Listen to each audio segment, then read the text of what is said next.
I think it's very important that we engage in a dialogue with those individuals that are directly impacted, because those are the individuals that have the realistic solutions.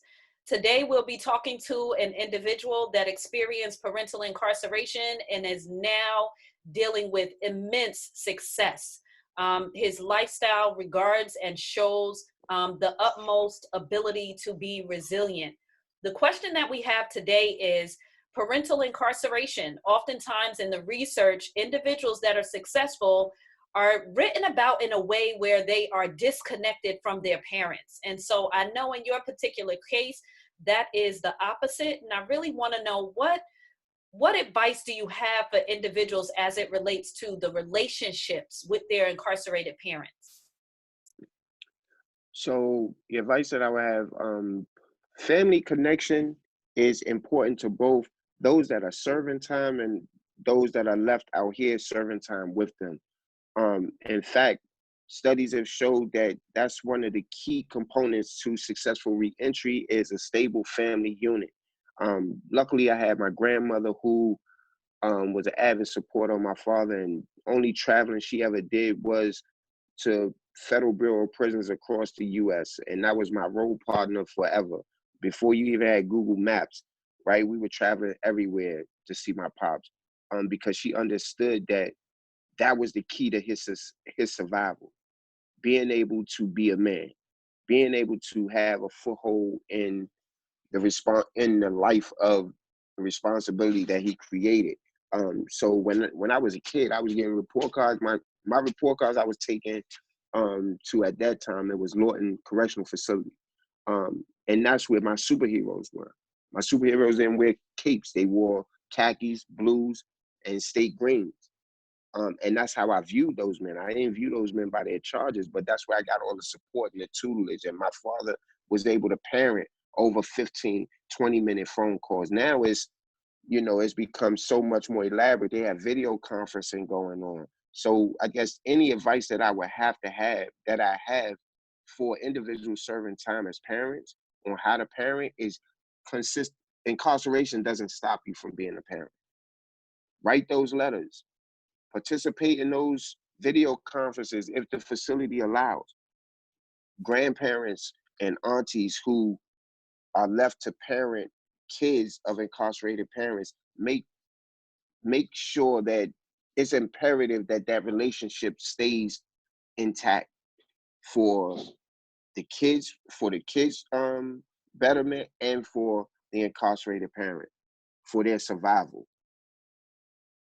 Absolutely. And are there specific things that, your parent did that helped make you feel good? I know in some of the interviews we talked about, incarcerated parents that sent home, a check to the children, and how that really, brought up their self-esteem and made them look at themselves to say, there's people in the communities whose parents aren't even supporting them in their home. And, for incarcerated parents to support in that way, it really helped, individuals become a success. Do you have any stories that resonate with that?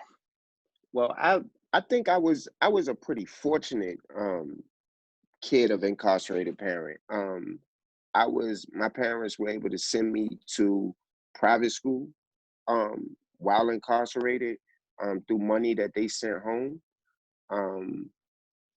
Um, I was getting money for report cards that I would send down. They would send home, pay phone bills, or send money orders home for Christmas holidays and so on and so forth.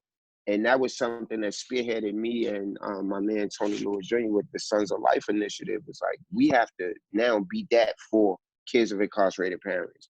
So we started a toy drive where we could provide that same service for kids during the holidays. The turkey drives provide those same supports for families during the holidays. But like I said, I think I was one of the more fortunate kids that was dealing with parents incarcerated, because my parents still were able to provide somewhat for me financially. And just, my grandmother just being a God's blessing, just keeping that connection strong. And, also one thing that helped that helped me propel is that my parents never lied. Like they never watered down their situation. So I wasn't one of those kids that grew up and was like, yo, my pops is at work or my mom's is at school. You know what I'm saying? And talking in relation to where they were to being incarcerated. Um, they kept it 100 with me off the break. Like pops told me, look, I made a bad decision. I made a bad judgment in character, and this is what I did. And I accept the responsibilities of the court and of the land. And this is what men do. We make solid decisions and we weigh in, we factor in the pros and the cons, and if we able to deal with it, then that's our calculated decision, and we have to take the consequences the same way we would take the rewards. And that's a lesson that he always instilled in me early. So they never really sugarcoated their actions that led to their incarceration, and that made me look at them different because I was able to really see them evolve, you know, and become more mature during their incarceration. Um, But I think to get back to the question, like my parents, they were able to provide for me somewhat financially until the closing of Lawton, and then they were sent to federal bureau of prisons all across the U.S. and forced to work for Unicor that doesn't really pay much money, but you know, to say the least, you know, pops always found a way. If you understand what I'm saying. Yeah, which is very powerful. I think the story that you attest to in the sense of having parents that parent from prison, oftentimes research highlights it in a way that it's impossible. And so you are a story of success, but also a successful story connected to your parents that you ultimately love and humanized, you know, not dehumanizing your own family. So definitely, you know, thank you for that.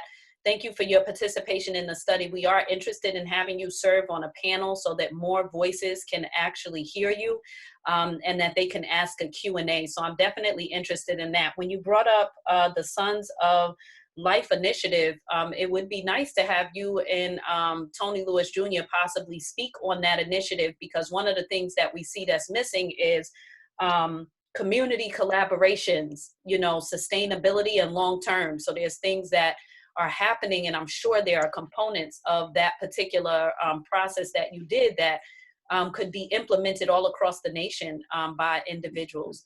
So please expect to hear back from the research team.